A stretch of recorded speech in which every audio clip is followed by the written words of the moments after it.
Le premier concile que nous allons aborder est le concile de Nicée I, qui est un événement majeur dans l'histoire du christianisme. Toutefois, il est souvent présenté de manière très caricaturale. Concernant notamment le rôle qu'a pu jouer Constantin, il me paraissait donc intéressant et important dans cette vidéo de faire un point sur cette question. Je vais donc commencer par présenter les origines de la querelle pour expliquer pourquoi on a convoqué ce concile, puis ensuite je parlerai de son déroulement, et enfin les décisions doctrinales qui ont été prises, et enfin de la réception de tout ce concile du vivant de Constantin. Alors commençons par la querelle qu'a déclenché ce concile. Le concile de Nicée a été tenu dans les années 325. Mais pour le comprendre, il faut revenir quelques années en arrière à Alexandrie. À cette époque, il y a un prêtre nommé Arius qui enseignait que le Fils n'était pas éternel et avait été créé. Il n'était donc pas de même nature que le Père.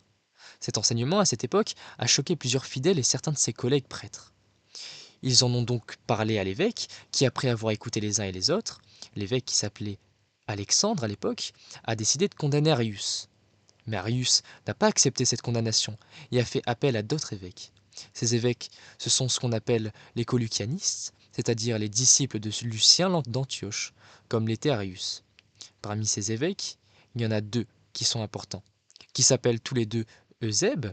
Le premier, Eusèbe de Nicomédie, était évêque de la ville de Nicomédie, qui était une résidence impériale. Le deuxième, Eusèbe de Césarée, était évêque de la ville de Césarée en Palestine. Et donc chacun de ces évêques convoque donc un concile, c'est-à-dire une réunion des évêques de leur province, et les deux conciles déclarent que Arius est orthodoxe. C'est-à-dire que ce qu'il enseigne n'est pas contraire à la foi et qu'il faut le maintenir dans l'Église. Mais Alexandre d'Alexandrie n'accepte pas cette décision et le débat s'envenime. C'est alors que Constantin, l'empereur, intervient une première fois et envoie une lettre à Arius et à Alexandre, en leur demandant de cesser cette querelle de mots, puisque c'est inutile pour la foi. Il est donc intéressant de constater que dans cette première lettre, Constantin ne prend pas parti dans cette querelle. Il estime que les deux positions sont acceptables au sein de l'Église, et qu'il ne faut pas se discuter sur ce sujet. Mais cette lettre ne suffit pas à calmer les esprits et le débat se poursuit. C'est pour cette raison que Constantin décide alors de convoquer un concile, c'est-à-dire une réunion d'évêques. Mais contrairement aux autres conciles qui étaient des conciles provinciaux, c'est-à-dire qui réunissaient les évêques d'une province ou éventuellement les provinces avoisinantes, cette fois-ci, Constantin, il fait une chose étonnante. Il convoque un concile œcuménique, c'est-à-dire qu'il réunit les évêques de toutes les provinces de l'Empire romain, et même des évêques de provinces extérieures, de régions extérieures à l'Empire romain.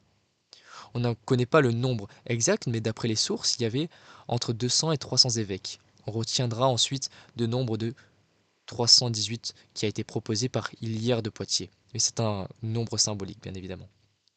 Ces évêques se réunissent dans la ville de Nicée. Il est important ici, avant de continuer, de préciser un point. La ville de Nicée se trouve dans la région du Béthinie, c'est-à-dire dans la région dirigée par Eusèbe de Nicomédie, et dont les évêques avaient déclaré que Arius était orthodoxe. Et on sait que le responsable de l'église de Nicée, Théonis, était lui-même favorable aux idées d'Arius. Il est donc important de souligner que le concile de Nicée se réunit dans une zone favorable à Arius. Celui-ci, en quelque sorte, on peut dire que celui-ci joue à domicile. Mais lors du concile, il se trouve que les idées d'Arius sont très vite mises en minorité, et que finalement, presque à l'unanimité, les évêques décident d'adopter une profession de foi qui déclare que le Fils est en grec, bien évidemment, homoousios, c'est-à-dire consubstantiel au Père, de même nature. Par conséquent, le Fils ne peut pas être considéré comme une créature, et on ne peut pas dire qu'il a été créé ou qu'il n'existait pas à une époque. Voyant cela, Constantin décide alors de soutenir politiquement cette décision, en espérant que cela puisse ramener la paix dans l'Église.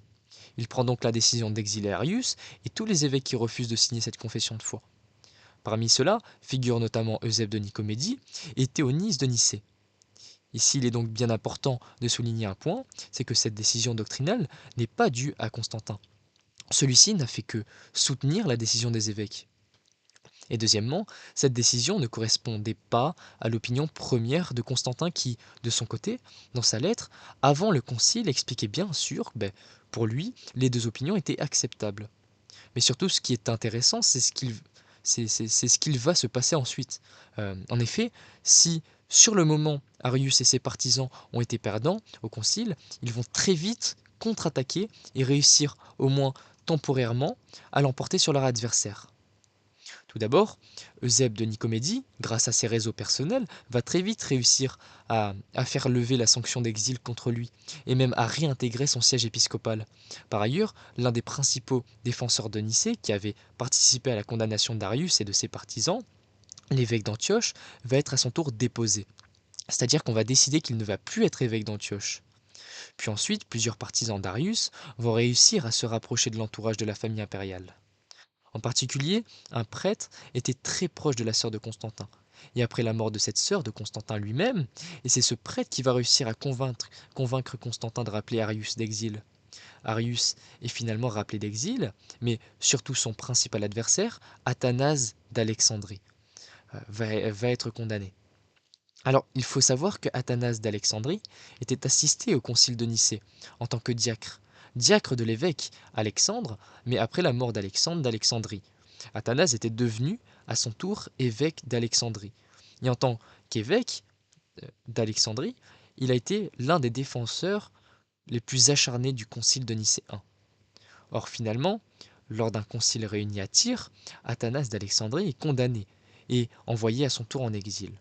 Ce concile a eu lieu en 335. 2 ans plus tard, l'empereur Constantin meurt. Mais il faut préciser que juste avant sa mort, il a pris deux décisions importantes. La première, c'est qu'il demande à être baptisé par Eusèbe de Nicomédie, et la deuxième, c'est qu'il confie son testament, donc ce qu'il y a de plus, en quelque sorte, de plus précieux avant de mourir, à justement au prêtre arien qui était partisan d'Arius. Ces deux décisions sont assez significatives et montrent finalement que même si Constantin n'a jamais remis en cause les décisions doctrinales du concile de Nicée, et que au contraire il les a fait appliquer, il était finalement assez proche, voire même plus proche d'Arius et de ses partisans, notamment Eusèbe de Nicomédie. Donc voilà, j'espère que maintenant vous en connaîtrez un peu plus sur le concile de Nicée. C'est la fin de cette vidéo. Que Dieu vous bénisse.